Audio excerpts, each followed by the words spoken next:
welcome on it all to the MLP Fan 2004's video.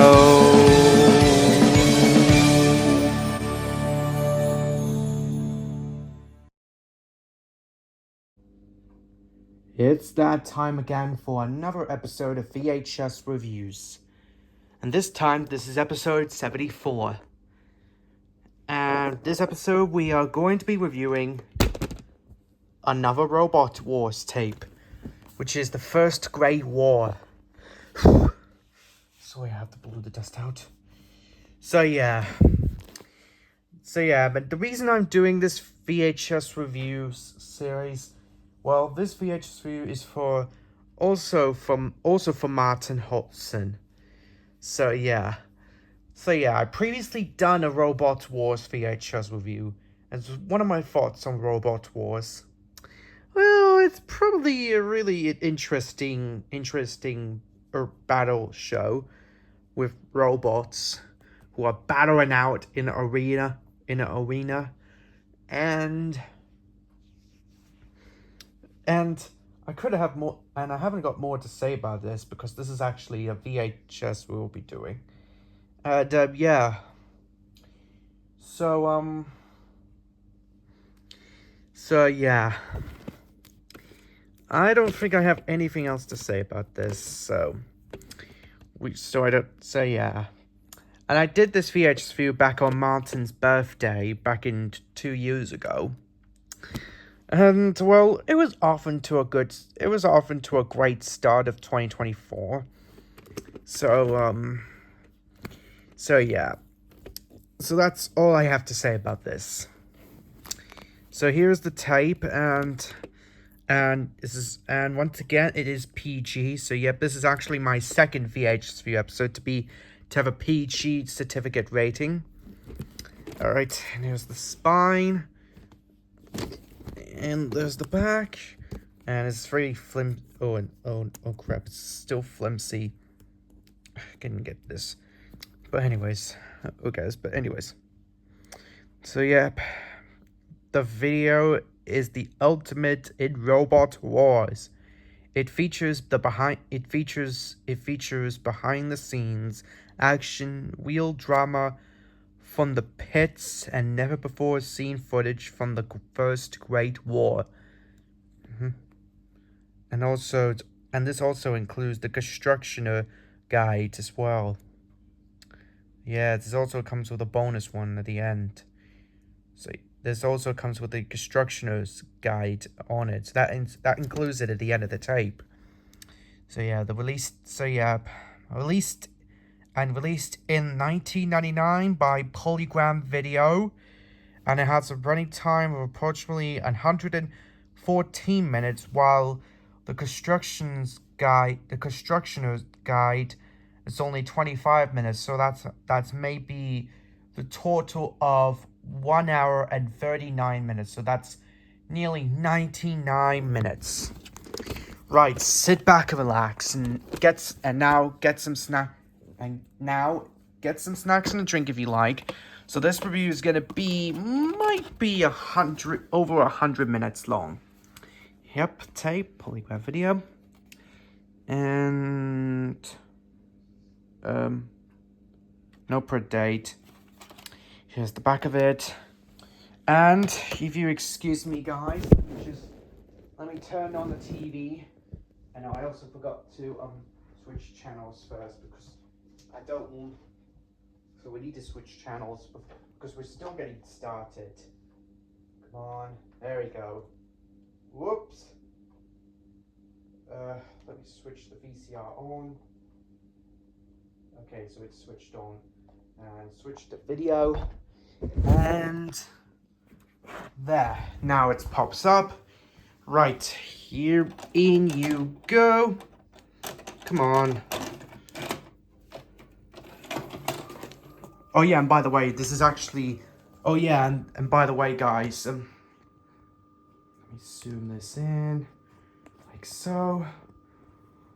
Okay. Let me just zoom Let me zoom the camera on the iPhone.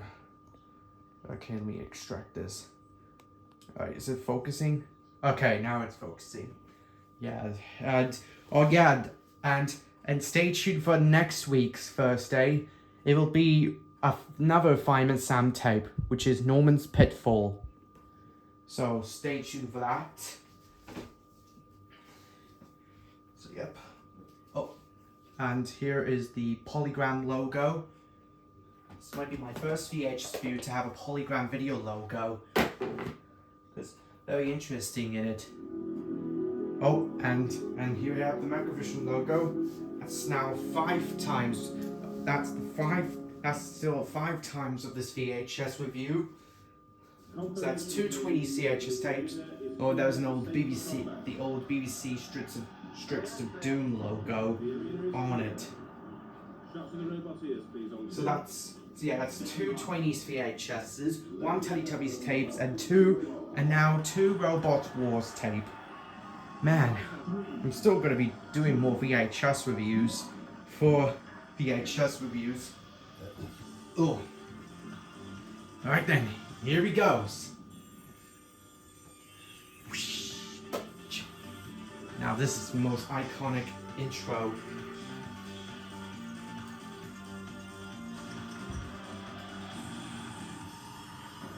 Hello and welcome and here we go. The carnage, the total wanton destruction that is Robot Wars. Yeah. Time in one package, Others, Craig Charles. And you remember him in the previous episode? Robot Wars champion. Exclusive behind-the-scenes action, real drama from the pits, and never-before-seen footage of the first Robot Wars conflict. Now, the sport of Robot Wars originated in America, but the first battles on British soil were witnessed here at this secret warehouse location. Okay.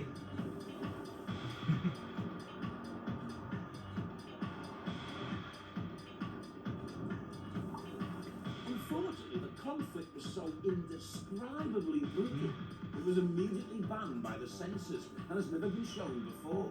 That is until now. So sit back, evict the faint-hearted, and enjoy some highlights of the very first Robot Wars. When Here goes the first Robot took on the Wars. wrath of the American champions in open competition. Oh.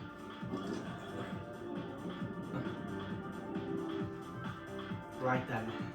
And they're just building the robot to battle those robots in a Robot Wars arena. Oh, it's BBC in April 1995. November 1995, 97, the beginning in 1998. Beginning of 1998. Okay. Whoa, it's going spinning around. By their American cousins. This robot is going spinning around. So yeah, oh, and it's got camera footage for every robot they had. Few and far between. This is America's La Machine, celebrating another victory over the Brits. Oh, and it's going spinning around. The American robots even turned the gentle sport of skill into absolute carnage. But while the British were left licking their wounds, the Americans turned their attention to fighting each other. Later on, we'll show you the battle that was fought between Thor and the Master. It was to be one of the most awesome robot battles ever. Excuse me, guys. Excuse me, guys. Didn't mean to. So there you have it. Of course, Robot Wars has since become a major accident. phenomenon on British television. Over 5 million people witness robots locked in battle every week. The nation has been rocked by scenes of unparalleled violence. And the house robots have become household names. 36 teams face each other in the first series. 6 fought their way through to the final. This is their story. If you need a pillow to cower behind, get one now.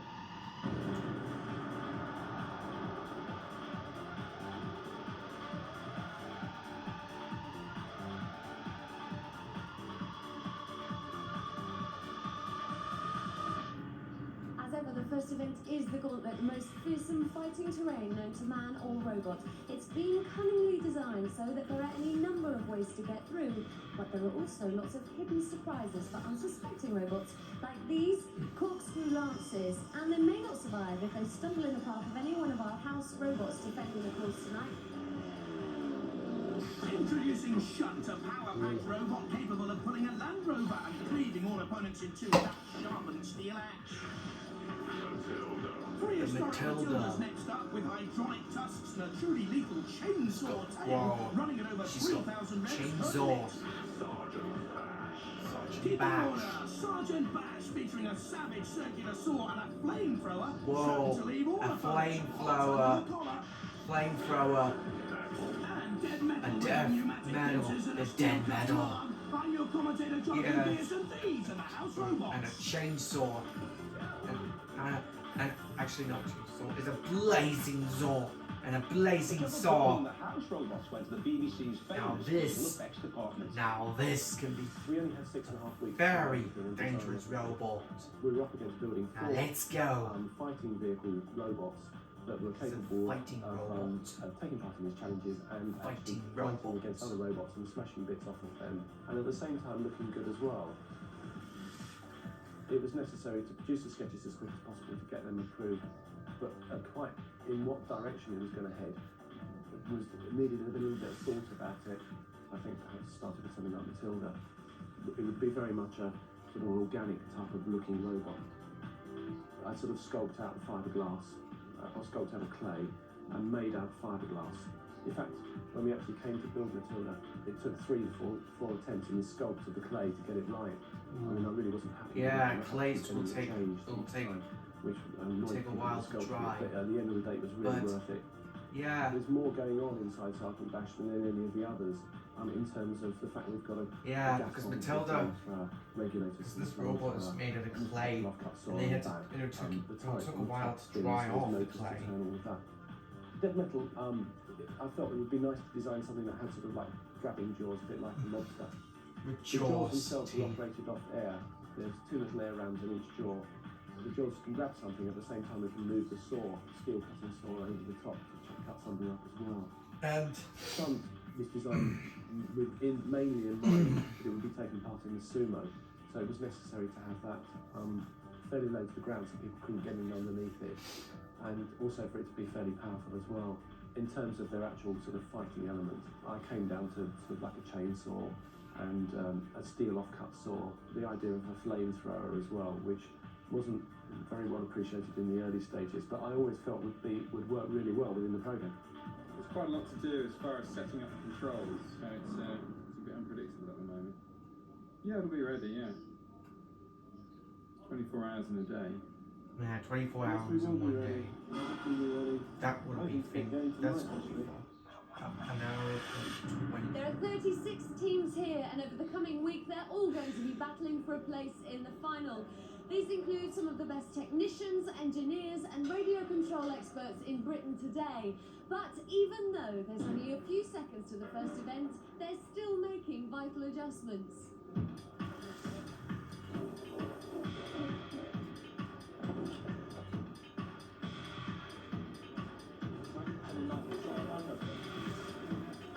From Bodmin Community College, Roadblock. Weighing in at 82.5 kilograms and over 1.45 meters long. Whoa, looks like a road ahead flow.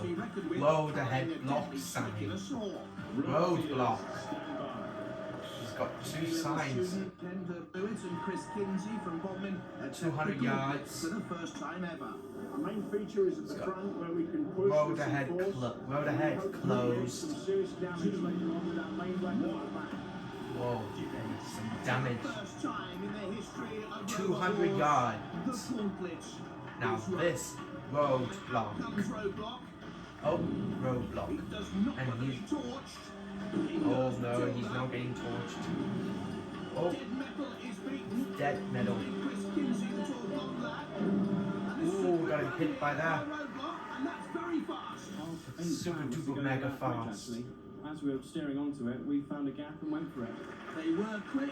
They set the standard. Oh, got First to knocked run, down first on the by lead. that. Well done. Got knocked down by that. I think we're the fastest wheelchair on Earth. From Dublin. Let me put this tape here. Surrounded by lethal stainless Nemesis. steel pipes and a pneumatic ram, this fur-covered robot isn't as cuddly as it looks. Weighing in at 76.8 Nemesis. Nemesis hopes to uphold Celtic Now order this- here on Robot Wars. This Is it this flame-proof? this robot is very mad Because this has got angry eyebrows. It's got a smiley teeth with angry eyebrows. The Nemesis team from Dublin, controllers Peter They're the angriest robot in Robot Wars. Nemesis' primary weapon is a pneumatic ram, 150 PSI. Whoa! Even though we might look furry and friendly, we've got a 2mm skin Whoa. and we're going to take plenty of action. Let's go. The Dublin boys with Nemesis have a leg of good taste. Red and black polka dots. Incoming That data. ghastly grin and red fur, surely vulnerable to flame, I would have thought. But this is a good run. Already dead metal's out of it. Ooh. Look at that horrible grin. Horrible And grin. Matilda waits, and that's a good dummy for Matilda. And that's a very good run, and they're through. Whoa.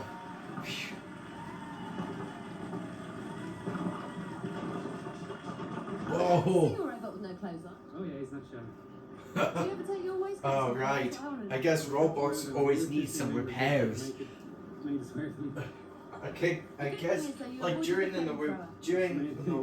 arena fight with after one of those robot these battle bots or robots won the battle, they had to go in the arena. Oh, Killertron! There's Killertron. Last to go, Killertron driver Richard Broad and the father and son. Now this is a Killertron. On the left, Ian Degger on the right. This is like, man, this is from the Disney's movie. This is more likely based on the Disney film Tron, which I think Tron was the very first movie to use computer generated imagery, which always put it in, because it first started off with live action and then it later becomes CGI. And I think this was from 1980s. Like this was before Toy Story was this was before Toy Story became the first ever computer animated CG film. Because that one became popular. And that one became the #1 box office hit of 1995. Yes, the boys with Killertron last to taste the gauntlet are through.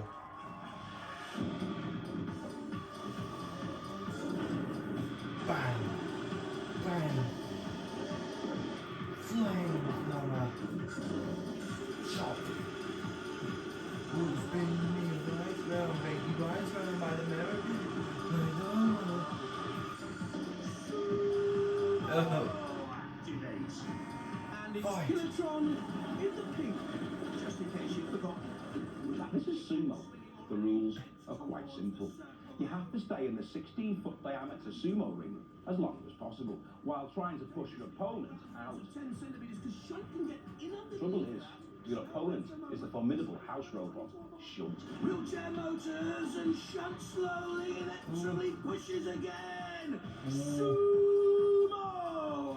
Killertron stays its ground. This is tremendous stuff. Only 7 seconds, boys. Go on, do it. 4 seconds, you can do it. 2 seconds, they're going to go through. It's a marvellous run. Whoa, now let's I go. think that 200-yard sign wedge on the front could be crucial here to scoop up and under Shunt.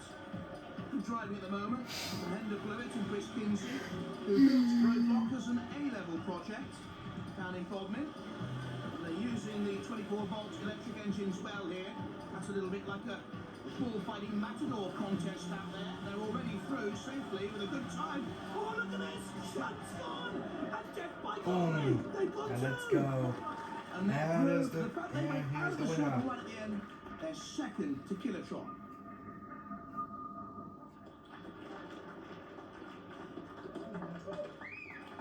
Victory over Shunt is enthusiastically received in the pits. Nemesis gives Shunt the eye and that evil grin. Those spikes look deadly as well. It's all about traction and torque. And Nemesis could talk in tones here because there's a little pneumatic ram shaped like a viper's Nemesis. tongue that can come out any minute and kill Friendly Shunt. Nemesis. Oh, he's not going to go again, surely. But he thought Shunt was unbeatable and fearless. Go on, Shunt, get out.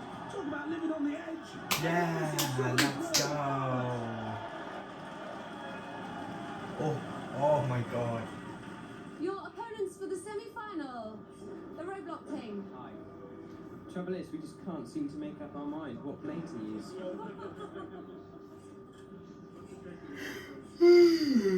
What's affecting Oh his my work? god. Well, I really don't know. So but I I hope can it's go on just in, serious guys. damage today. Tragic news breaking from the pits. Very tragic news, actually. Is it true that your speed controller is burnt out? Yeah, I don't know how it happened. It just went up in the cup of smoke. Well, what does this mean? Do you have a spare? No, unfortunately don't. It's the only one we have. So you'll have to pull out for semi-finals. No, we might be able to get it going in one direction only and see what happens then. We have no reverse.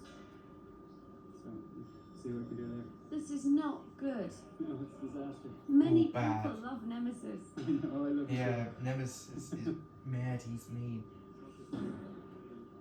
Sort it out. Can't somebody donate one? Oh, I'm trying to get one. Speed controller spare.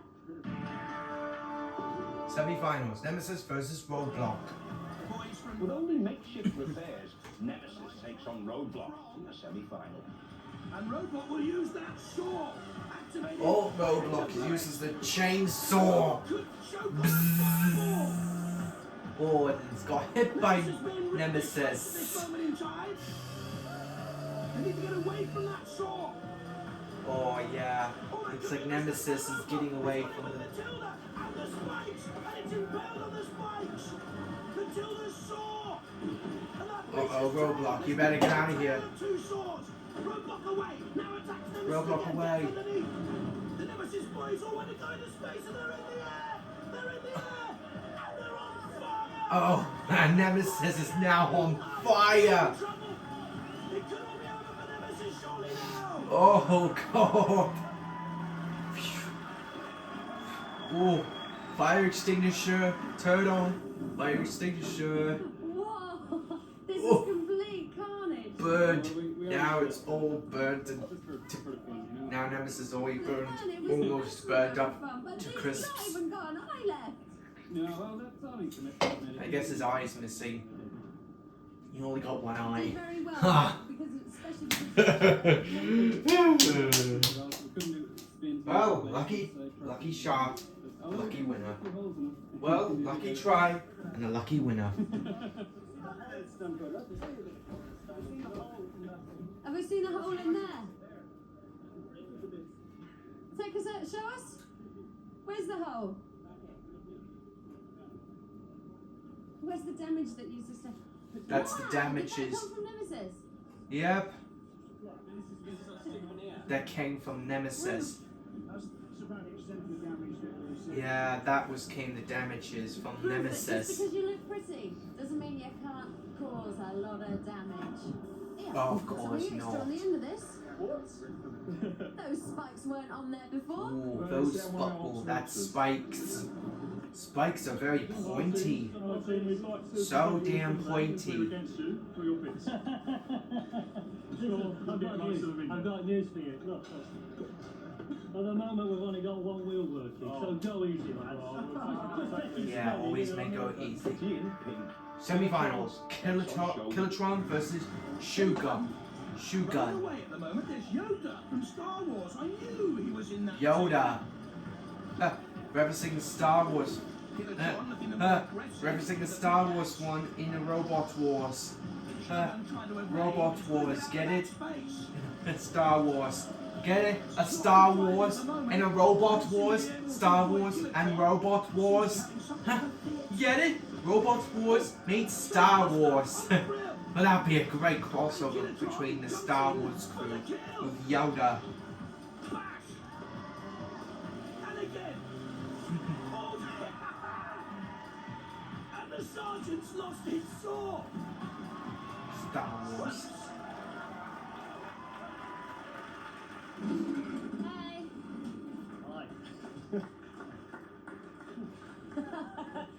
Congratulations and commiserations. We It want- was a great show. If we want more Star Wars, we want more Star Wars. You enjoyed it. We want more Star How come you ended Wars. up on the grill?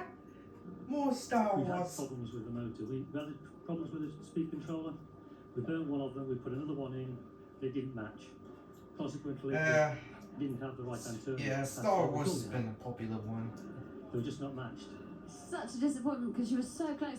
Man, And box office. Clifton got your Yeah, only all the Achilles box heel. office from the Star Wars films cost $10 billion, It was going to and be. that's the highest box office achievement. Well, it was a great show. The Thank budget you is very only much. owed $2 billion. Outrageous damage has been done to the bottom end of the. Yeah, so whether a piece of penetrated in some way, knocked the wire off, Do you think you can be ready for the final now? no trouble. I hope so. Fingers crossed.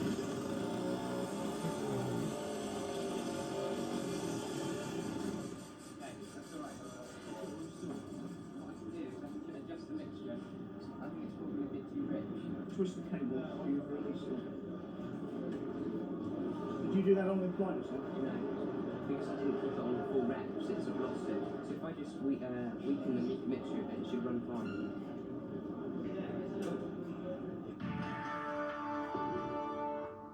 Just a few seconds until you go on. How's it going? Well, everything seems to be working fine and we're looking forward to getting out there. Tactics?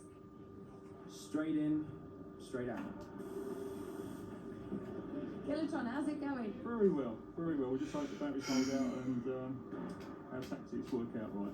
What are your tactics? Well, it depends what way they come at us, really. Gillatron against the battle star roadblock. The pickaxe against the circular saw, and the pickaxe gets in first. The old polka dots of Nemesis on roadblock, a distant memory. But that scoop's so important again, getting in underneath Gillatron. And the Trojan team befuddled at the news. And in comes the sergeant with the torch. The roadblock boys controlling this fight at the moment. And Gillatron's on the run. It's piggyback time. They're in and underneath Gillatron. It's only a question of time. They know it. Gillatron will be in for the And man, and speaking of Star Wars, guys, for Star Wars Episode 7, The Force Awakens, it cost a total of $2 billion. And damn, $2 billion. That might be the highest box office success.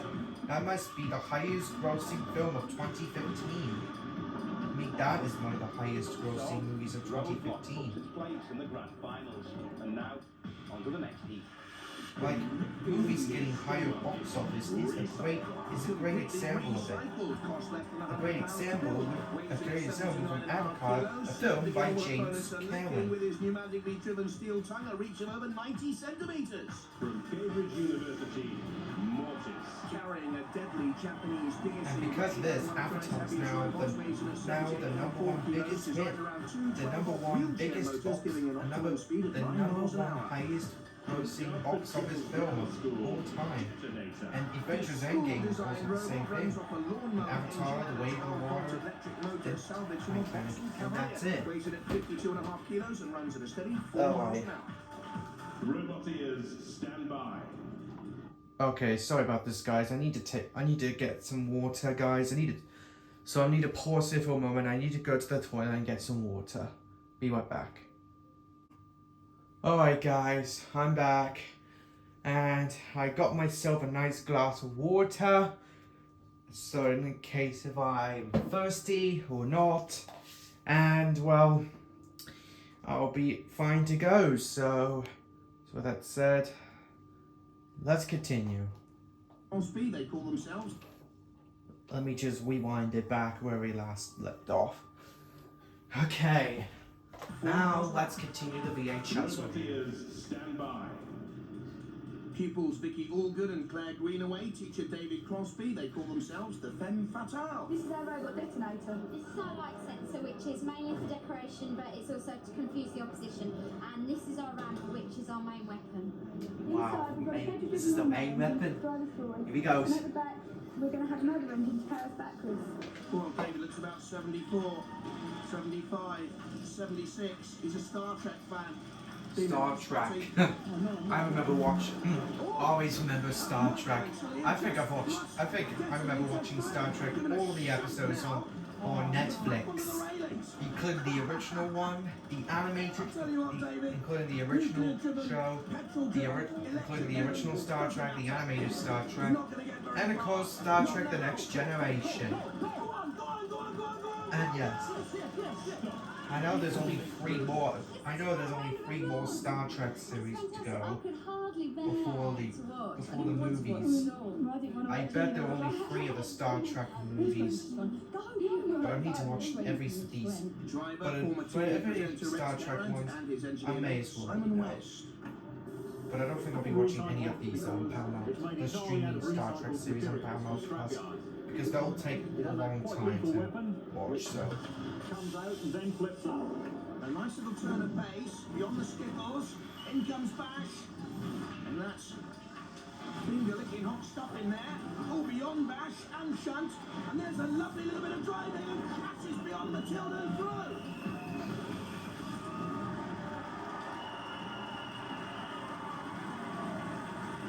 Robot ears, stand by. Right, robot ears, stand by. Chris Salisbury and Arthur Chilcott from Cambridge University. And we'll always begin. This is our robot Mortis. There's a tank star vehicle with I'm very sorry if I didn't have any of those, and I'm very sorry I didn't. So yeah, but as you can tell, yeah, this is made my own VHS cover. So yeah, I'm just looking for those VHS covers for this, like including the Twilight Sparkle show season 1. I've included the Twilight Sparkle show season 1. And by the way, I put it on the VHS. I made a VHS cover of it, which is the same exact thing for the oh, sorry. I made the exact same thing as the Thomas tapes. As the Thomas tapes, like the Thomas and Friends complete series 1 to 5 2-tape video. Except which I added the exact. And I also put 2 tapes included. Like the first, I only include 7 episodes on the first tape, on tape 1, and I also include the next 6 episodes on tape 2. How seriously are you guys taking this? Probably a bit too seriously. A bit too seriously? Yeah. Describe what you've And done yeah, to this robot. trying to make VHS covers is really hard work. We've got aerospace grade materials off as many people as we could. It's all aerospace aluminium, titanium, carbon fibre, Kevlar, really top grade stuff. Dartford girls team, what problems are you having? You're meant to be in the arena now.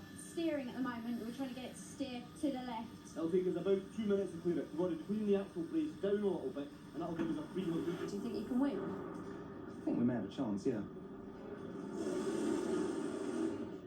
Guys, come on, you've got 2 minutes. What are you doing? We're trying to get past the car. It's grabbing on our wheel so it won't turn. For fuck's sake. Again. Where's the turn? Yep.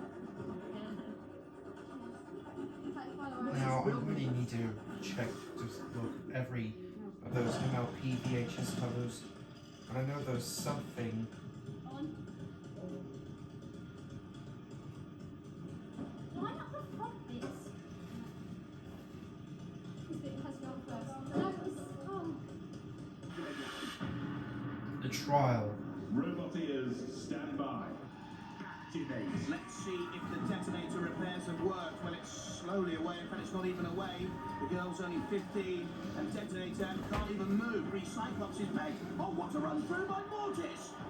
And the boys from Jesus College, Cambridge are there already. That was stunning. Still detonator at the start. Poor old David Crosby in pain.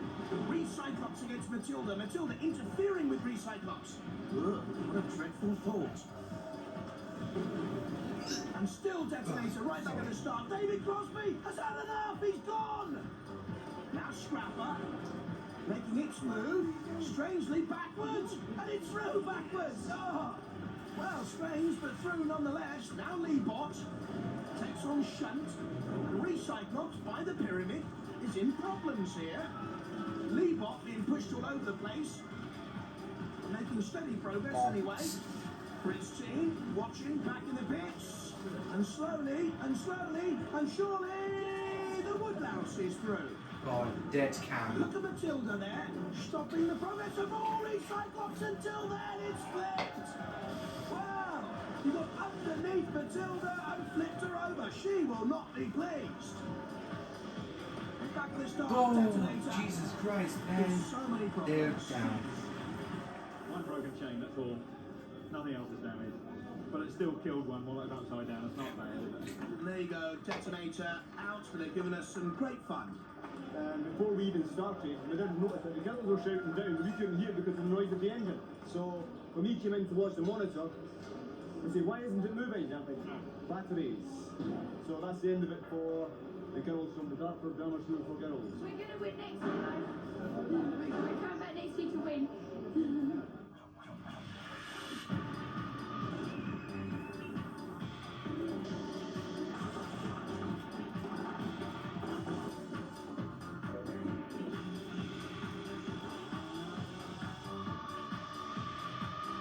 Guys, Rex, who do you not want? Look at you. You've got oil all over your glasses. Oil. You've got a cut on your nose. Look at the state of this man. Ooh, looks like he What had are a you cut doing? on his What are you nose. pitched against for your final Ooh, battle? that's bad. Doesn't worry Well, me. that's pretty It bad. doesn't worry you. That's the voice of confidence. It's fun. It's just fun. Let me just say, That's bad. it's Scrapper. Ooh, Oh, it's Scrapper. oh, that's pretty bad. Oh dear. It doesn't worry me. It's just a lot of fun. It doesn't worry me at all. No, nothing to worry about. What are you? How are you going to rage the battle? What are your tactics? The usual one. Blow them off the face of the arena, really. Best of luck. Robin and Chris of the Leebot team, Oh, do you know for who God's you're up sake, against not yet? again. No, don't. Who do you most fear? Yeah. Mortis from the university. Mortis from Cambridge University, who actually are right next to you. I've got a bit of bad news for you guys. Mhm. You're up against Mortis. Great. What do you think is going to happen? Get creamed. Do you want to say hello to your adversaries? Guys from Mortis, I know you're very busy at your engineering, but I'd just like to introduce you to your next opponents, Leebot. Been working with them for the last few days. Right, you fit them out. Sorry. Obviously a huge reaction there from the Mortis team, who don't seem to be worried in the slightest about their adversary.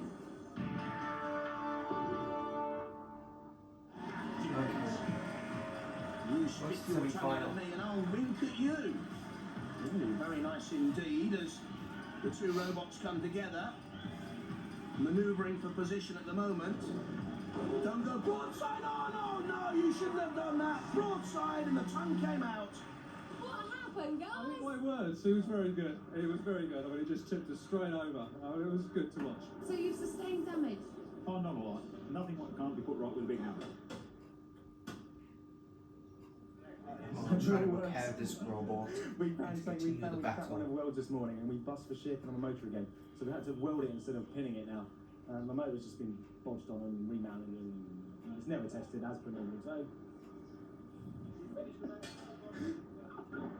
You finished about 35 seconds ago. Okay. Bye. Good luck.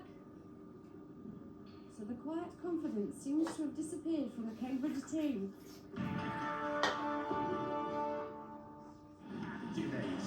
Reebok with the angle grinder at the rear, and the Lance with the screw drill and running blades to cut and slice, and Mortis with that piercing Japanese blade. Oh, that's not too much of a weapon, Oh, is it I don't really? Oh, and that is, look at that Japanese blade, thrusting Oh, that down. blade looks Leebot, Japanese. Pepper Pot, you I bet good these call, Pepper, Japanese out of blade that are Leebot from machine there. Japan. Look at the holes. But They're from what's Japan. Mortis doing? Maybe dropping off for another charge, but going very dangerously near a patrol area in the corner. And the house robot could come in and does. Matilda in there, and there are spikes to come up from the floor. But Mortis is out to attack Leebot again, and underneath Leebot. Could he flip him over? If he does, it's all over! And it is all over! Guys, can I interrupt you while you're at this little slack point of your lives? Yeah. Of course. I've heard a vicious rumour that says you think no one can beat you. that is just so untrue. I reckon if 12 of them got together at once, they'd have a good chance. You're up against Mortis, mate. Lovely, nothing wrong with that. Super fine.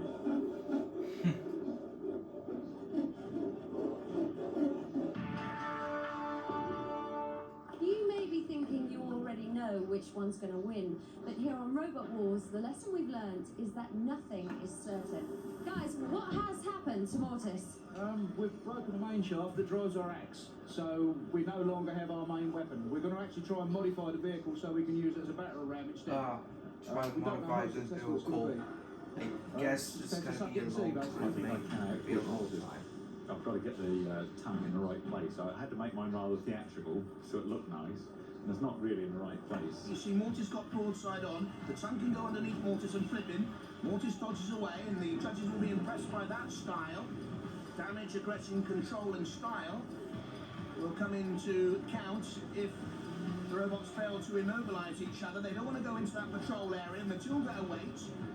She can't come out of that patrol area very far. She'll have to go back in any second now, but she's chasing down on Recyclops. There you see her going back into the patrol area. And Mortis is impaled on a spike. And that's poor driving. That is poor steering. That'll count against the boys from Cambridge. Chris Salisbury driving. And it's taking damage there from Matilda. Points against Mortis. In comes Recyclops with a good attack. I think the axe blade is bent there as well. More damage then and more points against them. But Mortis free now. To see if they can retaliate. Gets in underneath Recyclops. Good defensive work by Recyclops, holding on there. Rex Garrow managing to spin away. Good work by him. Again, Recyclops aggressively goes at Mortis. Out comes the tongue. Good aggression once again. Mortis retaliates underneath and is now driving into another patrol area. That'll count against him again. Poor steering. And it's stuck on the side bars and needs to get out. And he's negative here. Recyclops is trying to get away, but not Mortis. And Mortis is taking more damage. And what a battling finish. And it goes to the judges. Here in the pit, I think it's a bit biased, actually, towards one robot. Guys, who do you want to win this? Let's have a look while we wait at some of the points they will be considering. Good dodging by Recyclops, damage to Mortis. Recyclops aggressive and attacking. Poor steering by Mortis, got it in there in the first place, but retaliating. Good defensive work by Recyclops, again aggression from Recyclops. And good defensive work, withstanding the Mortis thrust. And I think this could count against Mortis ultimately driving in there onto the sidebars. After weighing the evidence, the judges deliver their verdict. And the judge's decision is that Recyclops has won.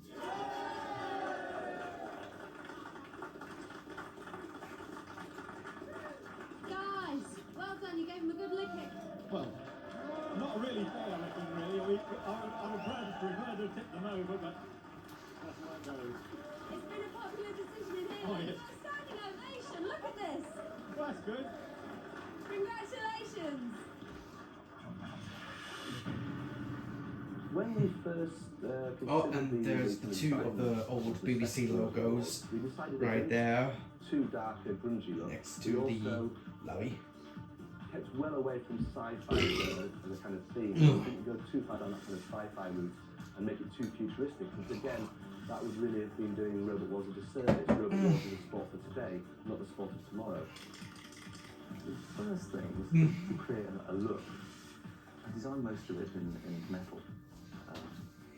Scrap metal onto scrap yard. And they provided a lot of the props and a lot of the scenery. The scrap yard in particular is used a lot in the film and television industry. They provide a lot of things for Star Wars and Judge Dredd back to media. So I knew I was on for a winner. I was looking for things that were very striking, and that's why we used the neon signs and a lot of neon that works very well on camera. And beyond that, trying to create some sculptures in scrap metal. The rest of it was designed around a metal look, very, very industrial and sturdy.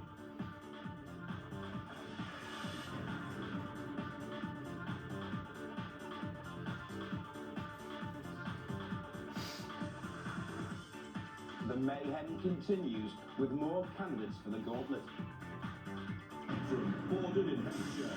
Thunderbird 1. Powered by a custom-built 12-volt And engine, Thunderbird 1 worships after this Jerry VHS Anderson. episode, I Travels at think the 7 next miles one an hour, will be, carries a lethal array of and interchangeable after I've weapons done pods all and the episodes, deftly and I've done designed. all 5 episodes of We are the VHS Views, international rep crew. and I'm finally going to take a break for VHS Views for a while, and hopefully to start working on the Twilight Sparkle Heroes film, which I'm planning to work on, gonna be planning to work on, because I need $1 million to have a lot of these actors and The editors. Thunderbird 1 team, Mike Onslow, John Dilly and Brian Kilburn, whose ambition it is to meet the rock band Aerosmith. And certainly the best dressed gentleman on Robot Wars get us off and underway with Thunderbird 1. The weaponry could be deadly, but not against Shunt. Oh yeah, weaponry. Always, yeah, weaponry can be very And they'll need dangerous. some work to get out of there. But who knows? Very damn dangerous. Sorry, they're not very talkative. Mike, will you talk to me about your weaponry? I want to know what a fixed beam laser guided spike is. Well, it's a bit of serious business, and we're going to do some serious damage with it. Because we're serious people. And we're going to kick some butt. Oh, well, good luck with that then. At the moment, Blunderbird. 1, 2, in, out, in, Stunned. out. Shunt. And Blunderbird Shunt is being can. hacked and is on the rack. And deactivate robots. From Nuneaton, Dreadnought. The fiberglass protected Dreadnought runs off a 12-volt starter motor salvaged from a Morris And we'll Marina. get started. 5 miles an hour, not the fastest robot in the field, but certainly the heaviest, weighing in at 92.6 kilos. Yeah, this is definitely. Yeah, this is gonna be so And freaking. the Dreadnought Yeah, this is gonna be freaking. Yeah, this is gonna be so freaking awesome. David could be its weight. It looks like a big slug. Our team is Blade Runner, this is our machine Dreadnought. It's a heavyweight Jesus. robot, and our feature of attack is these forks at the front here, which are operated like this. Whoa. Now There's the this. strength of that Morris starter motor engine. That's a lift off. Takes Now on this jet can be metal, very and extremely into the dangerous. base. Stuck there, and the house robots close in. Good run, they're through all the way! Oh! But hang on a minute, What a what's this? failure. Dreadnought's blown some sort of a fuse, it's on fire! And this could be major trouble. They'll have to repair this quickly, otherwise they could be forced to retire, and that would give someone else a chance. Well, we don't know. After we got through and stopped, we just saw the smoke coming out of it. Couldn't get the main switch to turn off, so we had to take the top off, and all the wire was smoking. Still a bit of excitement. Might need this. Do you think it's likely that you can repair this for the next round? Otherwise, you're out and Thunderbird's in. We're trying. Yeah, the Thunderbirds. Always. Oh yeah, I can't forget about the Thunderbirds. Yeah, Thunderbirds is always be. I think Thunderbirds is truly the classic. From Ipswich. And you know they say the Thunderbirds are It good. won't fool you, there's more to this robot than meets the eye. With a top speed of Always 4 love miles an hour, Thunderbirds. weighing in at 84.6 kilos, Robot the Bruce is one of tonight's heaviest contenders. Here in the pits, each robot has to be weighed, and this is Robot the Bruce. So, how's it going, Barney? Robot Just being a abuse. limit for the heavyweight category. That's handy. I didn't know 2 Sinclair C5 motors could weigh so much. Yeah, well, originally the Sinclair 5 motors weren't very successful in the car, but this one's designed for not going along the road, and the original one was. Okay, alright, we won't say anything then. So, what's your tactic? Because you've got no weapons. Lots of power, lots of traction. We're just going to smash them out of the way. You can try. Good luck with that. Are you all ready? You're up soon. See you. And the final team to take on the gauntlet, Robot the Bruce, with George Francis and Mick Cutter. They both fly model aeroplanes.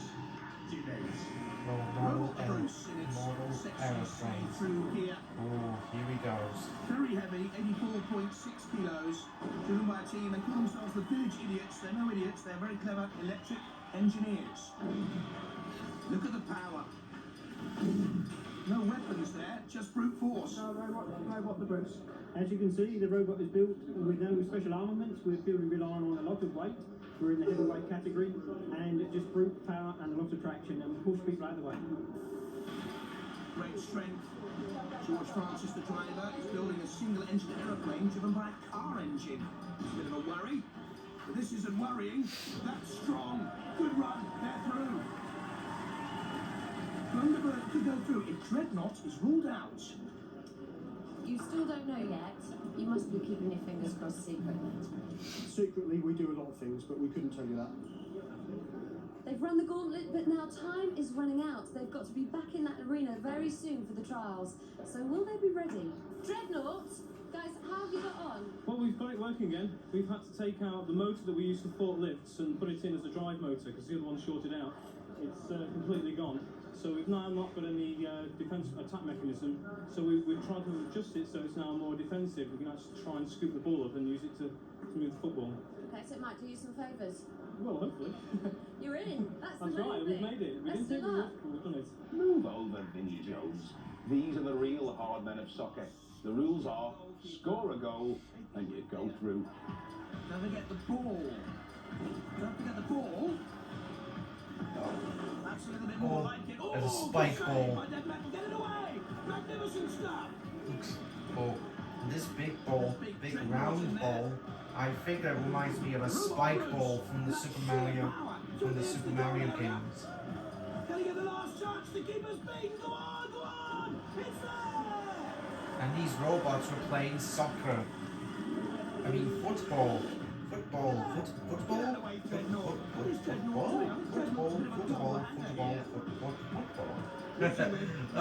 What am I kidding? I love football. What am I kidding? I always love watching football.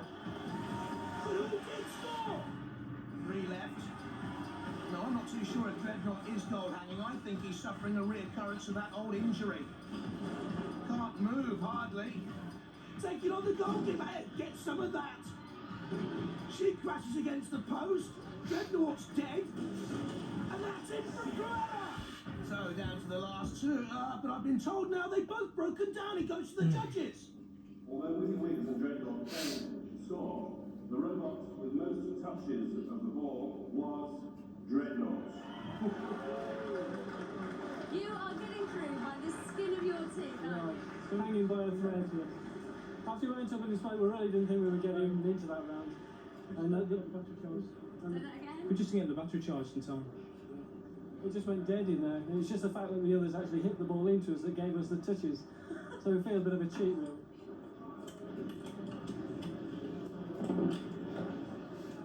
Dreadnought is dismantled yet again. Will they be ready in time for the semi-final? Well, Guys, the clock is ticking. let's find out. This is your only chance to stay in. How is it?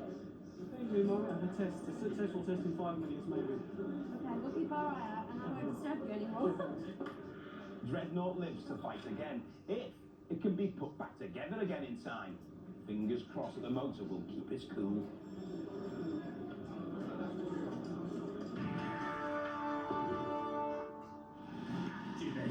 Dreadnought, the big slug against Wedgehog, a piece of cheese, and the Dreadnought boys that worry, they know they have to get this over and done with very early because the motor may not last. They're still in there. There's smoke from Dreadnought. It's gone again, the engine. And surely this is Wedgehog's semi-final now. He's smoking. Oh, smoking.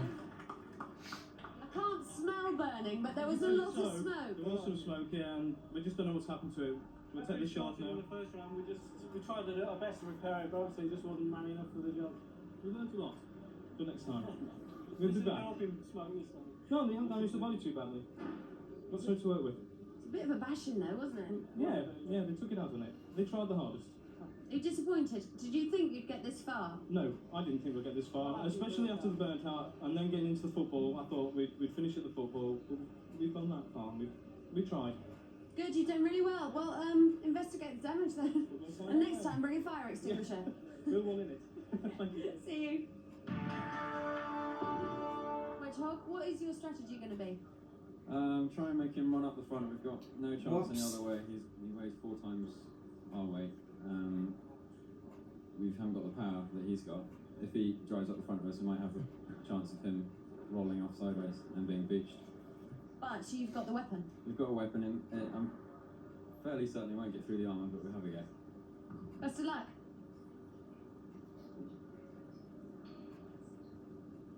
Now, let me guess, favourites for the event? You're just going to ram them all the way and hope you'll get through like that. That's right, yeah. They're quite a bit lighter than we are, so hopefully we can just get on apart and not get tipped over and just push them out of the way. Fantastic thing is, this strategy is working, isn't it? Are you nervous at all? A little bit. I didn't do too well against the last wedge one. It took a bit of doing. So I'm not sure. We'll see. Thing is, you are likely to get flipped over, aren't you? That's right, yes. I'll see what I can push the side of him. Okay, best of luck. Go for it. Activates. Robot the Bruce with George Francis and Mick Cutter against Wedgehog with Chris Placer and Hugo Elias. Sheer brute force against the toothpick. It could all be over very, very quickly. He's on the grill. I don't think he's going to get out of there. Are you sure? Taking on a grill with that? And there he goes. Oh, closing in for the kill as well. Sorry for that. With a circular saw. Sorry for the interruption, but in there too. gotta turn the volume down. Whoa! Oh, and this chainsaw. Oh, looks like the camera's still glitched out.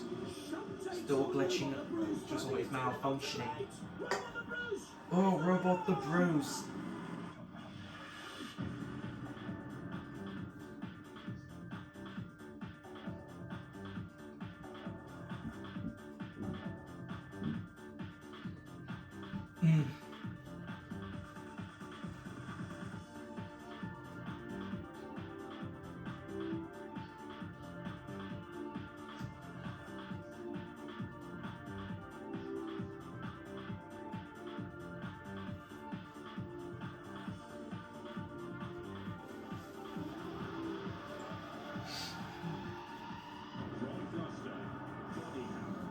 Copper-coloured cone looks a little bit like a coal scuttle powered by 4 18-volt domestic drill motors, weighing in at 78.9 kilograms, quite heavy, but also quite nippy at 9 miles an hour. When you get past the drills, it's been very, very careful with this, nowhere near its top speed of 9 miles an hour. Through the 2 grids, up come the spikes, avoiding them with a quick turn. Can he get off that grid? I don't think he's stuck. That's good driving, and body hammer through. It's a bit dodgy at one point. It was close, wasn't it? Very close. Bad driving. Bad driving. Can I just say, you don't look full of the joys of spring, you look absolutely shattered. It's the modifications sort of to the vehicles. Oh, very shattered. Hard. Rumour has it that you were here until 11:30 last night in the pits working on this. Just about. From Worcester, reality. This looks like an alien UFO, complete with coloured flashing lights and a siren. It's powered by 6 90-watt motors and has hardened steel spikes. This is our robot. It's called Reality. It stands for Reverse Engineered Alien Technology. Got a bit of a major problem here. What's your major problem? You did very well. The wheel has snapped off. We've got to look at the gearbox. We might have to send for a replacement shaft from the makers of the motor. But it means a trip to Reading. It means a trip to Reading between now and the next event. Yep. Okay, well you haven't got long, have you? No, a few hours. I'll just remind you of the obvious. I'm so kind. Oh, good luck, guys, because you're doing really well. We can run on 4. It is possible to run on 4, but it's going to be a bit of a problem. And we're going to lose a lot of power. It's power that we need, and I think they overheard saying we were going to go for Matilda. That's what we did, but unfortunately they got there first. Who did this to you? Matilda. She was in the passageway waiting. Yeah. Of course it's Matilda. Yeah, she was in the passageway waiting for me. Of course she's the passenger. Straight at her, but she had the advantage of being there already. But next time, in open combat, I'd have her any day. I keep advising people not to combat directly with our house robots. Does anyone ever listen to me? Nope, no one ever listens to a thing I say. Good luck, how are you feeling? Up next. Slightly confident, okay, that's good news. Okay, reality team, are you prepared? We are, yeah. Right. Yep. Be prepared. Here we go. We've got a bit of a weight difference, but we should be alright. I hope the judges take it into account, that's all. Yeah, right.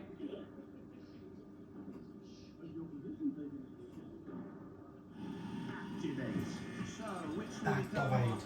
Let's through to the go. grand final by winning here now. Matilda in on Body Hammer. Body Hammer spinning away from Matilda's. Even more ugly tonight. Okay, how good it stops. Okay, sorry for ever seen Scooby-Doo, guys. Matilda does have reality. She looks grumpy. I think she's suffering from PMT. Pre-mechanical Whoa, tension, of course. PMT? Tries to get back off the I have no idea who the heck is PMT. Come on, the reality boys, get in there, that's what they're saying. Matilda's already there. Body Hammer on the grill. All the torch though for the reality team. In it comes with the bronze. No, you don't take on shunt, you take on Body Hammer. Body Hammer's off that grill. Give him a little bit of a shunting assistance. There's reality, too dangerously near the side ropes. Up on the side, it's all over for the reality boys. And Body Hammer will be the winners.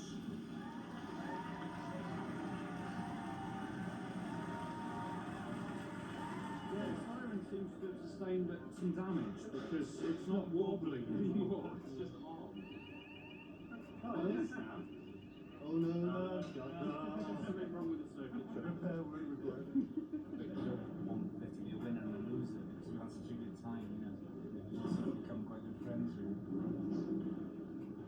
It's actually been the nicest thing about the whole competition. It's been the way everybody's helped everybody else out. The atmosphere really has just been brilliant. It's just a pity there had to be losers. Contrary to popular opinion, you don't all hate each other. No, not at all. When we're in there, the members of our team. Yeah. It's very friendly.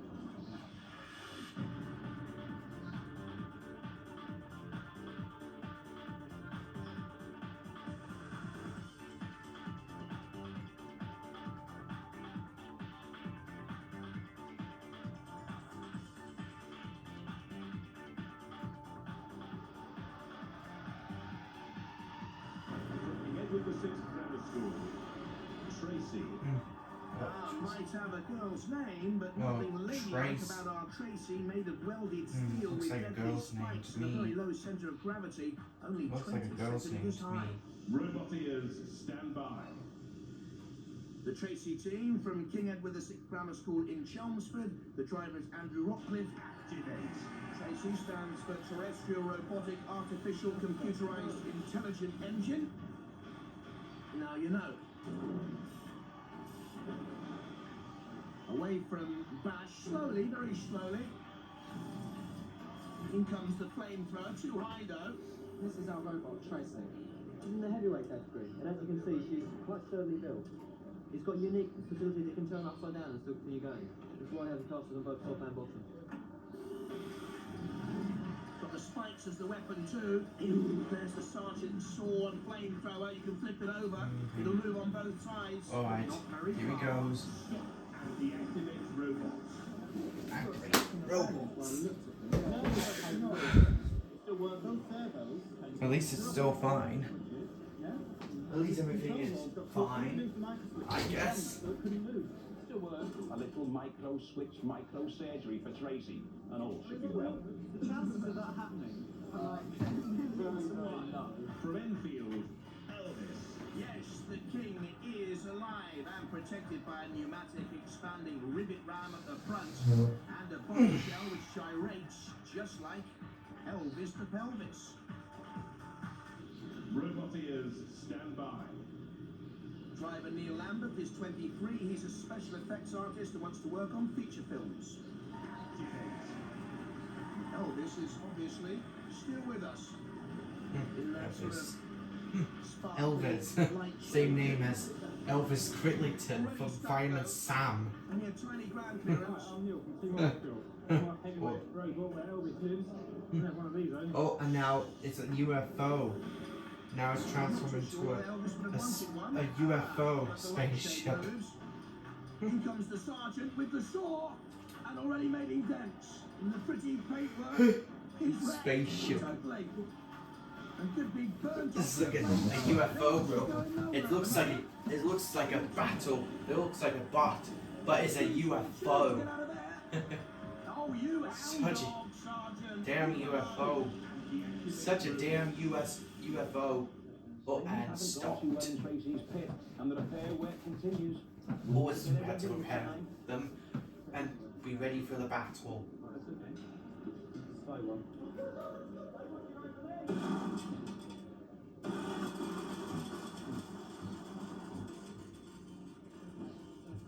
Ooh, that's not very good. Dramatic news just breaking here in the pit. It turns out that Tracy is having terrible technical problems with control. Typical. It may well be that Elvis is not dead yet. Oh, What was the results of that test? I guess he survived. If we know that the motor works, we need to try the controller now. So yes, If you are back in the running, which you're obviously furiously preparing for, how do you think? Whoops. How do you think you'll do in the next event? we're going to win it. We nearly won the last one. It was close, we nearly got it out. But, I'm sure this time it'll be a whitewash, won't it? We're going to walk for it. And is this the first injury I can see here on your finger? I know, it's the first time. Broke your finger. The ankle bronze your finger. Such is the technical expertise. This is good for the right control, see? All controls for this finger. So you'll be operating with an injury. Hey, good luck, guys. Hey, what's happened to Tracy? Because you don't look like you're in a go mode, and it's not long till you're on. We've tried all day, and it's just not ready, but we're going to give it a go. When you say not ready, what does that mean? We need more power, and we just can't find any more power, so it's going to be very slow. So we just have to hope that they're gentle with us. The house robots are never gentle. You should know that by now. No, we're not bribe them. They're not susceptible to bribery either. Oh, listen, good luck. I hope it works. You've done so much work on it. Yeah, it's the lads that are sorry for because they're going to be so responsible, but we'll give it a go. Good luck. Alright, very good luck. The king is dead. Obviously, you've finished your paintwork there. This it was so beautiful as well. It's part of it, isn't it? It's 3 hours doing that. Oh, semi-finals. Tracy versus the Prince of Darkness. Could be flipped up and over and still survive. I'm not too sure whether the Team Scimitar Prince of Darkness boys can do just that. Oh, look at that! Already a puncture! In comes the spike! There he goes! Of the Prince of Darkness boys. Prince of Darkness and Tracy dancing together. Sounds like some awful disco scene. Oh man, here he goes. Another dagger! Another puncture! And surely that will immobilize Prince of Darkness. It's held now. Pinned in by those sharp prongs. There's the puncture tire. Very, very close towards the grid at the top of your picture. They wouldn't get out from there. I don't think they're going to escape anyway. Almost up and almost over. The Tracy boys pinning back the Prince of Darkness. In comes the Sergeant and Dead Metal and Matilda. They sense the kill. It's almost all over in like vultures. Oh, no, this is so damn. This is really damn. On my wagon, and I've got nowhere to go. Oh, finals. An awful lot of problems with Tracy all the way through. How is it looking now? Well, we're feeling confident. We've got it, everything sorted out, so we're looking for a good bout. Okay. Good luck. So now we're up to the finals. So now this is the finals. Oh, and there are those dangerous prongs immediately coming into play from Tracy. They've seen what damage they can cause and puncturing the side of Scarab. In come the house robots. Matilda bottom of the picture, Dead Metal to the right-hand side. And I wonder what damage that's caused. The puncturing, of Scarab. I'll tell you what, he's ripped the flesh off Scarab. Has Tracy, can see it trailing off one of the deadly prongs. In comes Tracy once again. Spinning, turning, good driving. Oh, he's out of control there again. Surely not mental enough to take on the Sergeant. I don't know, though. Look at the damage caused. And certainly, Shunt seems to think twice before coming in. But Matilda takes on the Scarab, but that's all too there. And off comes the radio control mast. And that could leave it immobile. I think the mace is out. And meanwhile, Tracy isn't out of control. It's mad enough or vicious enough to take on Matilda's tusk. And that will be earning points. The judge is deciding on damage, aggressive control and style. And surely they'll go to points now. Surely they'll go to the judges. And Tracy now attacks the Sergeant. But don't. First of all, well done, but you're obviously very aware. But this is the that you have to VHS stay in the arena now for the final match. Yes. We're just a bit worried. We don't know what damage has been sustained, but she's a tough old girl. She'll be okay. You did very well. You got some aggressive moves in there on Sergeant Bash as well. Yeah, I mean, the house robots have been giving people grief all day, so we thought we had to get one back for the lads. You did that. Good luck. Thank you very much.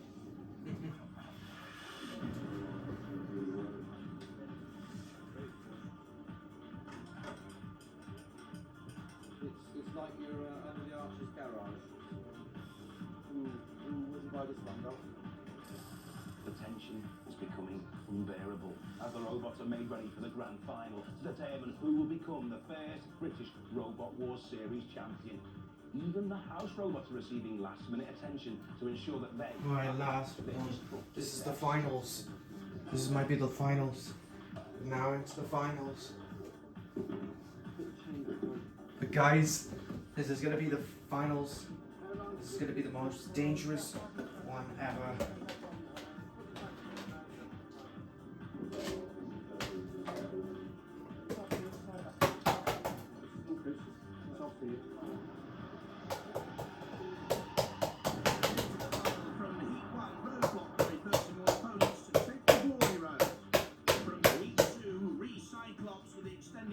Licking all opponents. From Heat 3, the brute force of Robot the Bruce. And our featherweight pretender Cunning Plan speeding to victory in Heat 4. Next, the copper-coloured Coles couple working out the maze in Heat 5. And they're all joined by tonight's winner, the not-so-ladylike Tracy. 6 of them are going into the arena now for the very last time, and the excitement Well, during this this is is the last one. intense. We cannot wait to watch it. There'll be crowds around the monitor. We're going to enjoy this just as much as you. So yep, Here we are, Philippa, the final of Robot Wars. this is the main finals of Robot Wars.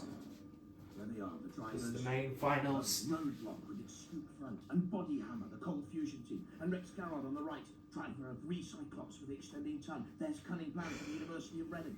3, 2, and Robot the Bruce, and Tracy from tonight. activate. Alright, And Robot Wars.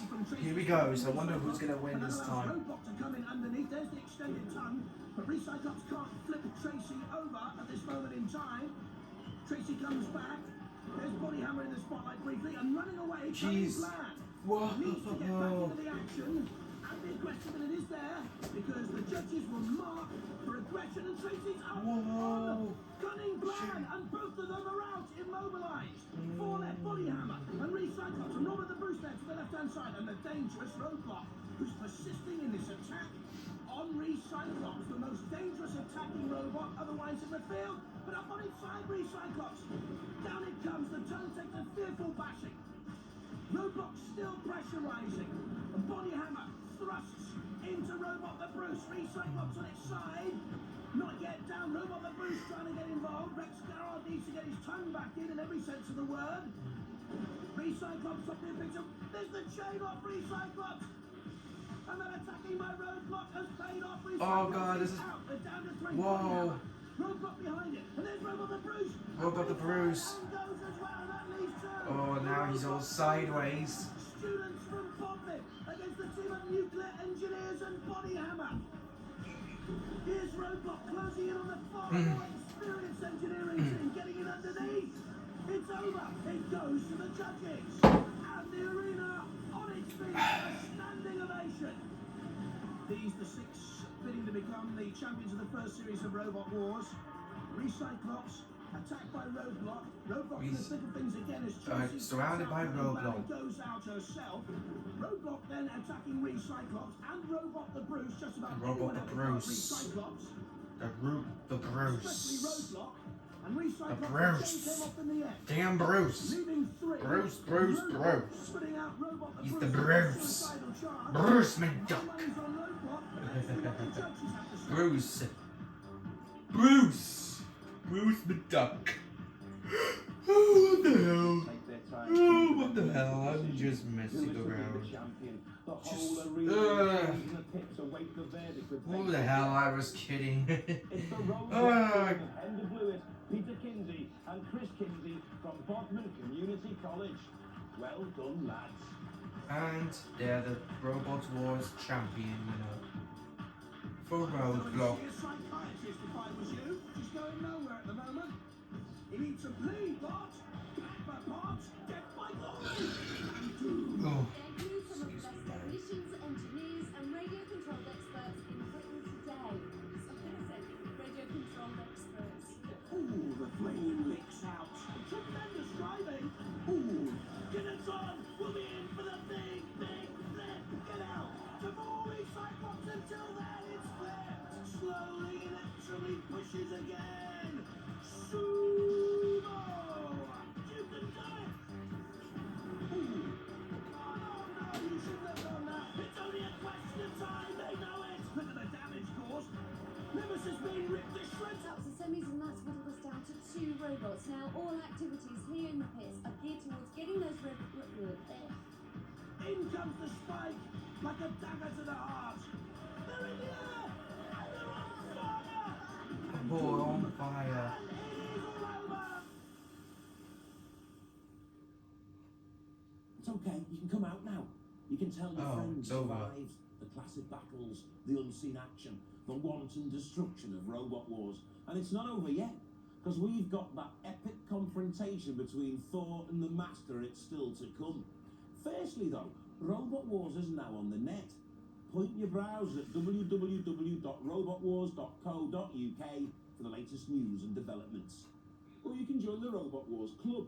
Membership includes a video of American Robot Wars, membership I card, wonder if badge, the and website still exclusive magazine. exists. Send a £10 check or postal I order. wonder if the payable to website Robot still Wars Club. exists. The Robot Wars, London Okay, I guess the... W1A3AR. Okay, wait. Building and controlling robots I can guess be the very website dangerous. still So if you'd like to exists. compete, please join the club, and you'll be This might sent be off hard. safety guidelines and technical advice. If you go on to build a qualifying robot for a future series, your money will be refunded. There's also a whole range of Robot Wars merchandise available exclusively Yeah, to the club Robot members, Wars including Club. T-shirts, I hats, think that was used to posters of the be. house I robots, think and much more. they were part of the Robot Wars Club back then, when the show was the biggest hit, was the biggest show on BBC. And now it's time to strap yourselves in and cry mercy as we leave you with the ultimate robotic confrontation. Okay, here he goes.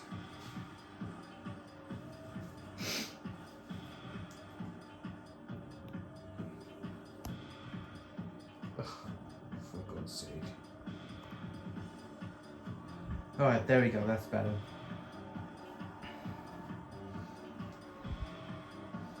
Alright, here he goes. This is the battle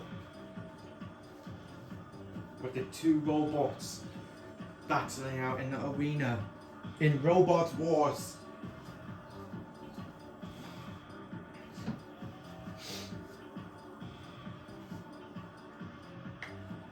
Well, by the way, guys, when I got this tape on eBay, it didn't include the steel. It didn't include the steel box that was included. But I have the original case, but that's alright. The original case is not that bad.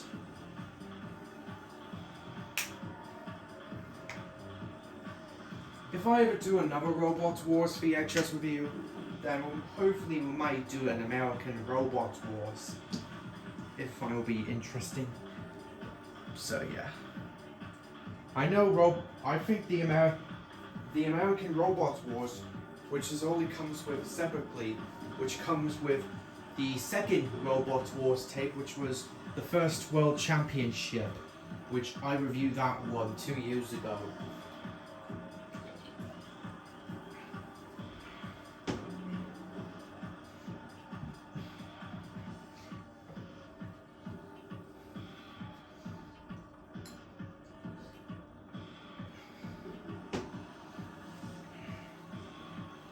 And there goes the credits. There's those credits. The presenters, commentators, and editors, and there's a lot of these. Yep, here he goes. And that's it. And that's it. Oh, and it says copyright in 1999. Mantron Mentors Entertainment. Welcome to the BBC's visual effects department. Rumoured to be the BBC's best Video place Effects in Matilda, Department. Sergeant Bash, Shuns, Dead Metal, and Visual Effects Unit 4. Design Workshop. introduce you to the art. Yeah, that's design it. Okay, let's go. Oh, and we got a bonus one right now. So I guess this review is not over yet, because I guess we still got the bonus one at the end. Got a bonus one at the end.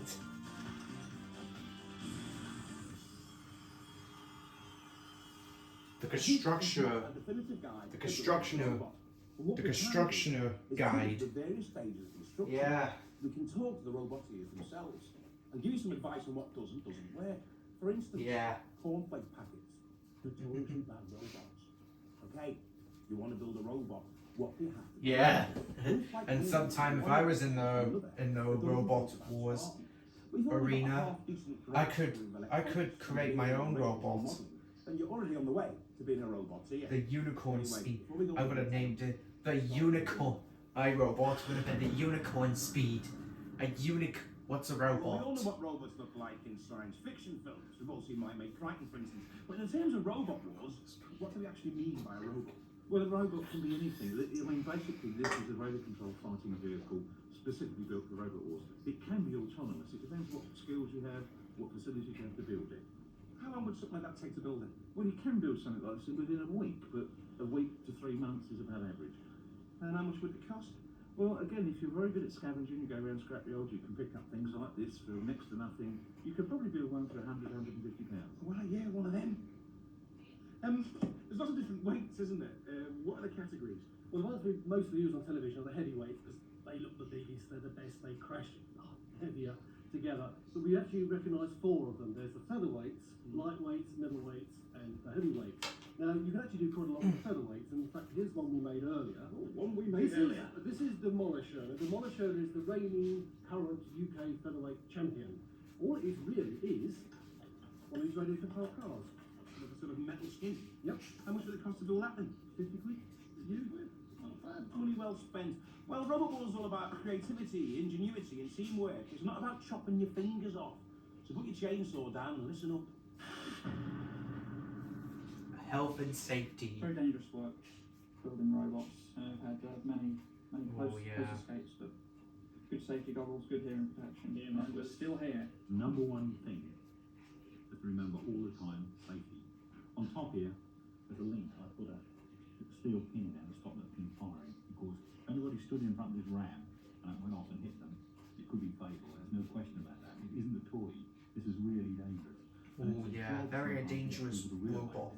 When I demonstrate robots in schools and colleges, I don't even run it. I show the video because I won't put it anywhere near children because it's just far too dangerous. Fail-safe. You must have fail-safe on your robot. It's Never simple ever and fail it's very safely expensive. for a robot. £15 It's bad. the unit here. It runs from a micro switch up our CAN mechanism there. And what it does essentially, really, I mean, the micro switch shuts the whole system down. It's linked up to the speed controllers and cuts the supply voltage to them, and stops the machine clearing off under its own steam, really. As soon as it loses the signal from the transmitter, as soon as that's lost, the machine shuts down. So yeah, and then go off and squeeze somebody. Rules and regulation. Rules and regulations. Oh, regulations. Rules and regulations. Rules and govern every aspect of regulations. robot wars. Many of them are concerned with Okay, so I health guess and it's the safety next issues. one. What weapons you can have, what weapons you can't, weight limits, and so on. For instance, you might like to arm your robot with a dirty great flamethrower like Sergeant Bash, but for your own safety, you can't. A full set of the rules and regulations will be issued to you on joining the Robot Wars Club and completing the necessary application forms. But in case you want to know what you're letting yourself in for, here's a brief summary. All explosives, corrosives, flames and pyrotechnics are prohibited. Untethered projectiles are prohibited. Compressed gas is limited to 1000 psi. Hydraulic fluid is limited to 3000 psi. The following materials and practices are prohibited: radio jamming, electronic weaponry, stun guns, Tesla coils, etc. Liquid weaponry, water, glue, expandable foam, etc. Fuel capacity is limited to 8 fluid ounces or 6 minutes operating time. Fuel tanks must be adequately protected against penetration. Ooh. Robots will be inspected for safety and reliability before being allowed to compete. Tethers, blades, arms, levers, air cylinders, and all other mechanical parts and weaponry must be strong and secure. The organisers reserve the right to disqualify any entry at their discretion. And please note, all rules and guidelines are subject to change. Contestants who fail to adhere to rules and guidelines may be subject to disqualification. And please remember, do not start building a robot until you've been officially asked to by us. Yep. So now you know the rules. You're ready to build your very own galvanised gladiator. And it goes without saying, you're going to be very careful, aren't you? Yes, you are, missus. Before you start tinkering with the lawnmower, it's time to put pen to paper. Before we built robots, we spent many evenings thinking of designs of robots that would destroy some of the robots we'd seen on Series 1. And it stemmed from there. We came up with ideas with angle grinders and this, that and the other, but it wasn't really mass destruction. We wanted something that would really sort of give things a good chewing. The most important aspect of building a robot has got to be the design. Mortis has taken approximately 3,000 hours in total, 1,000 of which was on the design stage. It's desperately important that everything works right the first time when you're in competition. The first thing we did was build a really rough prototype, and that was made out of a plywood sheet with the motors and the wheels fixed on. And because before you can actually start to draw anything, you have to know the parameters of what you want to work to. The materials we used all the way through, we went out and searched the catalogues for most suppliers for materials that were available and then designed around what was available. So again, we've had to put a lot of thought into the overall design. It's okay to think, well, you'll draw it from square one, but in my experience of making prototypes, which I actually make for a living, I find that you really must make a real rough mock-up for a start. That's my opinion anyway. We designed the weapon first and then thought, well, how could we mobilise it? I think that's the key point, isn't it, really, is that most people tend to think of the robots, when observed, that make them mobile chassis first, and then, if there's enough weight left, stick a weapon on of some description. But the way we worked it was really the weapons first, and then think about mobilising it in a way. So really, if we'd have thought about it in any other way, Razor couldn't have come about, because it was just too much of a... it'd just been too heavy. Of course, you might have designed a future Robot Wars champion on paper, but a basic understanding of radio control technology is essential if you're going to bring it to life. And don't get me wrong, autonomous robots capable of doing their own dirty work are allowed on Robot Wars. But for the moment, let's stick with one of these. Now look, I know these robots are remote controlled, and I've heard everything about transmitters and frequencies and crystals, but talk to me as if I'm an idiot. Treat me as if I'm absolutely ignorant for the benefit of our viewers at home and couples. And tell me what it all means. Well, basically, this is a radio transmitter which transmits a signal to the receiver, which then drives the robot. This runs on 40 megahertz. At the back of it, it has an interchangeable crystal. This thing. Now, when you get the rules and regulations, you can specify in there that you bring spare ones of these so you don't clash with other robot frequencies. And where can you buy all this stuff? These are available at most good hobby shops. You can buy them. They range in price from around £100 to £150. Of course, radio control gear is pretty useless unless you've got something to actually control. And that something is obviously your robot. Now, it's not unusual for robots to end life scattered into 1,000 pieces across the arena floor. But they start out life as two pieces, the body and the chassis. Now, of course, the body protects the robot, but it's what's inside that ultimately counts. So, let's have a peek under the bonnet.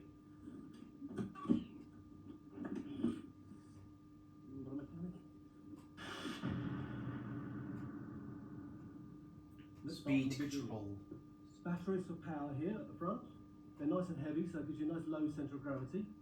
They run through these two devices here, the speed controllers. Now remember those, they're important, we come back to them in a minute. But meanwhile, onto the motors. Two in this particular case, they drive independently each wheel to simple transmission, a couple of gears. Back to those speed controllers. Why have we got them there? Why? Well, motors don't You really hear those trotting. on, off, Can you hear rapidly. one of those They like to go ponies through a nice smooth transition. That's where trotting? the speed controllers come in. But the snag here is that during normal running, when your motors are running fine, that's great, the speed controllers will act normally. When you come up against something as heavy as Sergeant Bash or get pushed into the corner by Security, the motors stall. When they stall, they start dragging power from the battery through the speed controllers get hot. Now, where you bought your radio gear from your local hobby store, you probably saw things like this. These are little speed controllers. Now, they're excellent in their own right, as long as they're running something like a modern racing car like this. They're no good for running a robot. Gear size is important. You need something like this. Yeah, with the choice of speed controllers, really, it's basing it on what power the motors are. So with a car start motor, you're going to need a huge amount of power. With the caddy motors, it only requires about, say, 100 amps max. Now, there's a bit of a thing with this. Don't go using the radio control car ones because they're just not up to it. If you didn't have speed controllers, you just have switches, and your motors would be going flat out, so the thing would only go in a dead straight line. It would be impossible to turn it other than very sharp, probably 90-degree or sharper turns than that. Also, you wouldn't be able to slow down and approach something at a steady speed. I mean, like I say, they're actually rated to 100 amps. On the continuous is about 50 amps, which is about half of that.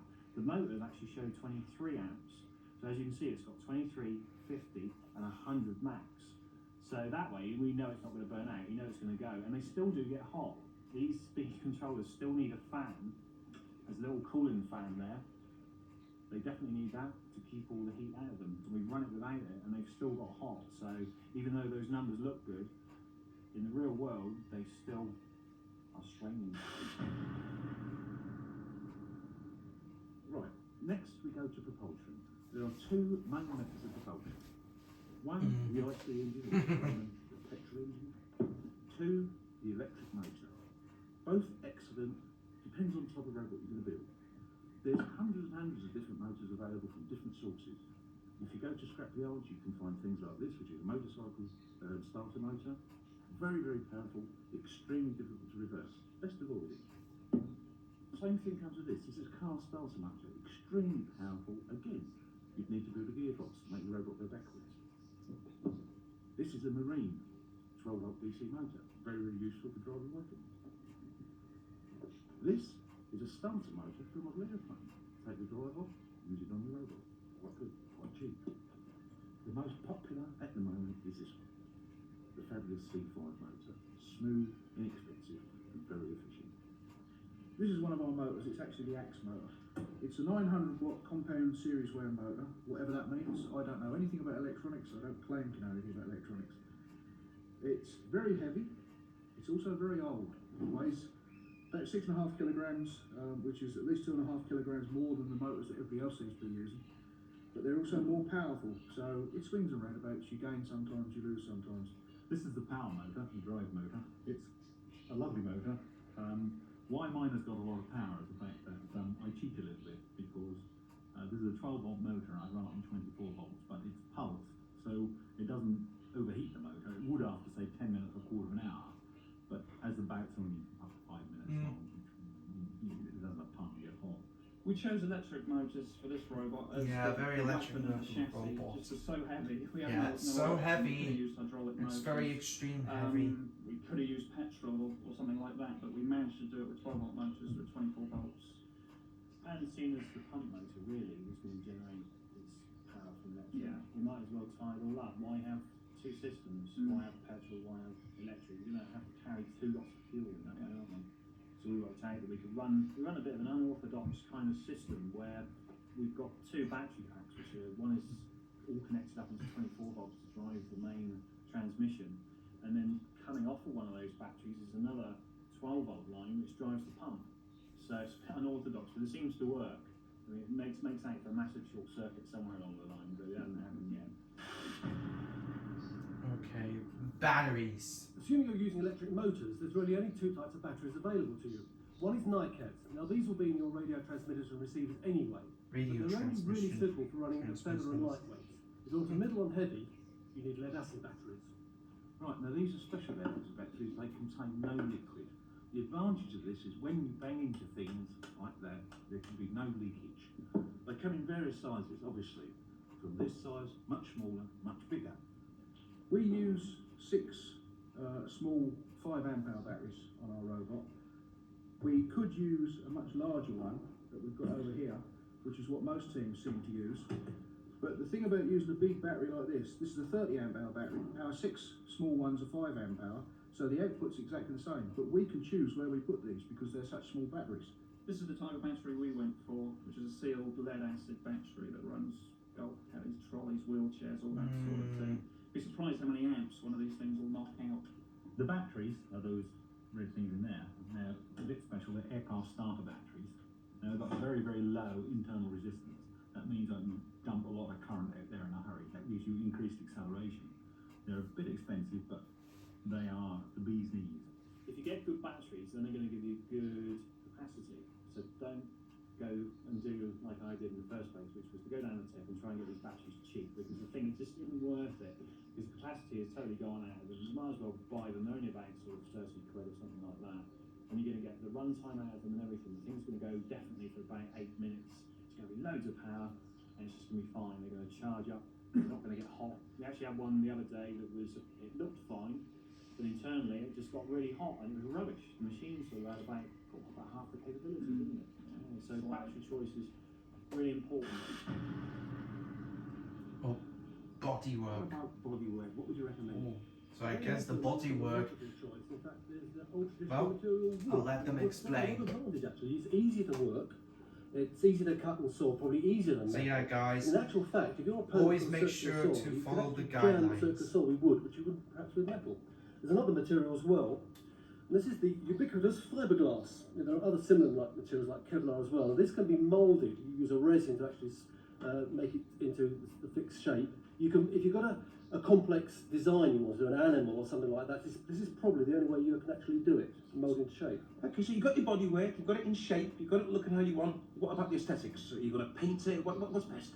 Well, as an engineer, if you see a very nicely finished piece of metal, it excites us. But visually effective robots is what we're looking for. They've got to be nicely decorated, attractive, and look really mean. Well, a bit like me, really. Ooh. Okay, weapons.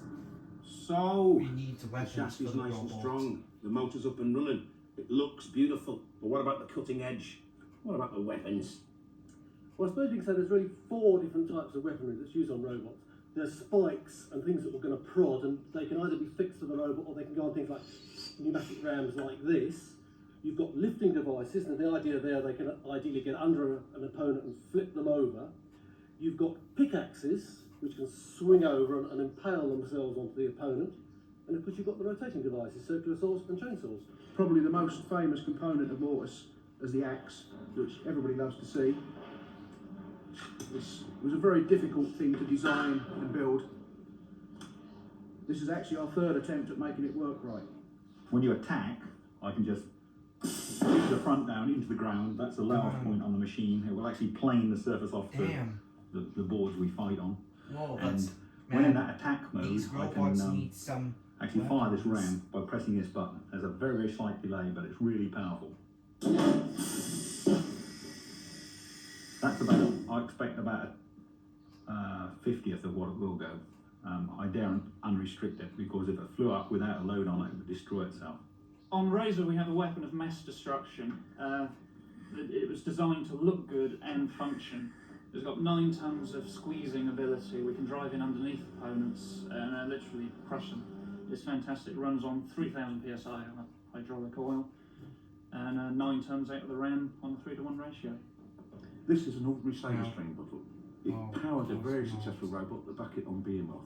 Simple device. This cast automatic drove a flywheel. Attached to the flywheel, a pickaxe. Very successful kilotron. There are other devices you can use, particularly hydraulics, but complicated, need to be very skilled, best supported by the amateur. There are other things you can use, really the choice is yours. Well, your weapons are attached, your robot's looking mighty mean, but it's no good having a decent robot unless you've got a decent robot driver. Derek, you need a robot what makes a good robot to driver? go. You Well, need a believe robot it or not, driver the simplest thing, requirement. practice. I mean, people build beautiful robots, but without practice, they don't drive them properly. I've got a lot of experience experience on driving radio control cars, racing them around. Does that You mean- need big robots Yeah, to respond all in we a very need are different way. robots to And if you race can, just around get the out and driver. practice, because these things will turn on the spot, they'll spin, go Always backwards. turn in the no spots time. on It feels before- very, very different, so just practice, big time. And finally, The number one tip, as far as I'm concerned, as a workplace where you build a robot, has got to be really comfortable. It wants to be well lit, well heated, radio so you can play some good music, because that's got to compete with a nice warm lounge and a nice fire and a television set. And not only has it got to compete, it's got to win. One of the major pitfalls on Robot Wars is the weight. You really have to watch the weight as you design your robot. Otherwise, you're going to rob certain areas of their capabilities. Yeah, weigh your components first, otherwise you'll have a box on wheels with a spike screwed on the front. There's one part of robot building that's more important than anything else, and it can be summed up in one word: planning. Nothing else matters. Plan everything before you commit yourself to spending money, making parts, because you'll find very, very quickly that you can get into a muddle and spend a lot of money that will just go straight down the drain because you won't be using half the parts. If you want your robot to do well at Robot Wars, design the weapon first. Have the weapon take precedence over everything else. The weapon is the main thing. That's going to be doing all the business. Then put the drives on it. And if it's really good, you're going to win. The best always design win. award. Yeah, always follow the rules and guidelines and the ceremony. Well, that's almost all we've got time for. Hopefully the step-by-step guide to building your own metal monster has set you well through on the road to becoming a roboteer. But before we go, and in traditional school teacher style, here's a brief summary. No talking at the back. Firstly, join the Robot Wars Club to receive necessary application forms, technical advice, health and safety guidelines, and rules and regulations. Secondly, before you start juggling with chainsaws and welding scrap metal together, give a lot of thought to the type of robot you want to build, talk it through with your teammates, and then design your robot on paper. Next, start collecting the necessary components: radio control gear, batteries, speed controllers, motors, armour and weapons. Use your initiative, scour scrapyards, salvage materials, and generally scavenge. If you want to build a heavyweight robot, don't rely on off-the-shelf components normally used in radio control models. Then start building your robot safely. Build safely. If you're uncertain about some aspect of step design, one, join the Robot Wars Club. Step two, deceive under the and age of decide. 18, you must involve a responsible adult. Number three, Finally, once your robot is up find and your running, practice. component. Driving skills are very often forgotten, but are essential for victory. Components. 4, build safely. And whoops. And finally, number 5. Let me rewind it. Sorry for the interruption. And number 5, practice driving. Are essential for victory in Robot Wars. There we go. So there you have it. An introduction That's all the to 5 noble rules. sport of the Robot Wars. If this A to Z of do's and don'ts to building your own mechanised warrior A is to fine, Z. then A to why not give it a go? If you're interested in becoming part of one of the world's fastest growing sports, then you must first join the Robot Wars Club. Membership includes a club magazine, badge, video, and an application and a form video. for entry into the world of competitive robot combat. Complete and return this form, and you will also be sent technical advice, rules, and regulations. Send a £10 cheque or postal order made payable to the Robot Wars Club to Robot Wars, London, W1A 3AR. Yeah. Or you can join the club via our website. There's the Or Robot browsers Wars towards website. www.robotwars.co.uk. Remember, building and operating robots can be extremely dangerous. and we don't want Exactly. any accidents. They're very So be dangerous. extremely careful. And if you're under the age of 18, get the help of a responsible adult. So there you have it. Thanks for watching. And remember, join the club, join the cause, build a robot for Robot Wars. Yep, build it for Robot Wars. Yep, and there you go. And that's it for the guide. And that's it for our bonus one. And well, that's gonna pretty much it for today's VHS review of it. So yeah, I hope you enjoyed this VHS review, folks. It was I was originally gonna do it on Thursday, but now I'm doing it on Saturday. So yeah, I hope you enjoyed this one, folks, and I hope you enjoyed it. So please like, comment, share this video to your friends, and don't forget to subscribe to me on MLP2K4 if you haven't already, to stay tuned for my upcoming content. Oh yeah, and there was the polygon video logo. That's all near the end now. So yeah, thank you all for watching, and the next episode will be Fireman Sam Norman's Pit 4, so stick around for that. But until then, thank you for watching, and I hope you enjoyed this video, hope you enjoyed this episode, and I will see you all in my next video. Goodbye, every ponies, and bye-bye.